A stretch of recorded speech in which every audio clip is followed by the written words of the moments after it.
Hello everyone, Greg Offenbach here, August 9, and I'm on Lake Chapin, just downstream of the US 31 bridge. If you've ever been in this area and crossed the lake, now you know what it looks like from the water side. We're running an FD11 today, a 1957 18-horse Johnson. I picked this up at the Constantine meet last year, and got it running last year, but didn't get around to trying it on a boat until earlier this spring. I tried it in my pond, tangled the prop in some weeds and spun the hub. So I just got a new Michigan wheel, 9 1/4 by 11 prop for it today. I checked the speed a little earlier. Going into the wind, I was doing 21 miles an hour. Pretty much went through all the normal stuff on this motor.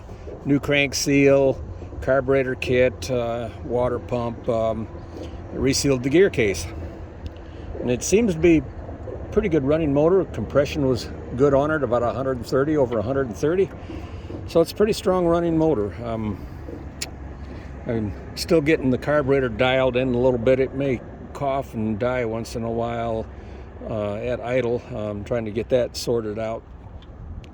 I don't know, sometimes it seems like after they run a little while, they kind of find their own sweet spot and like to run a little, or run more smoothly, it seems like to me, but I might be wrong. So anyway, we'll give it a little demonstration here. Pardon the shaky camera work while I start this thing. I'm right-handed. I can't start very well with my left hand, so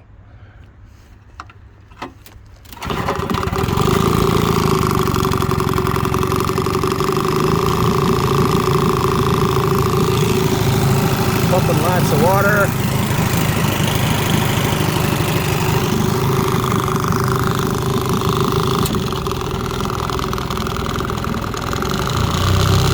We'll go down river here a ways, and then we'll turn around and come back.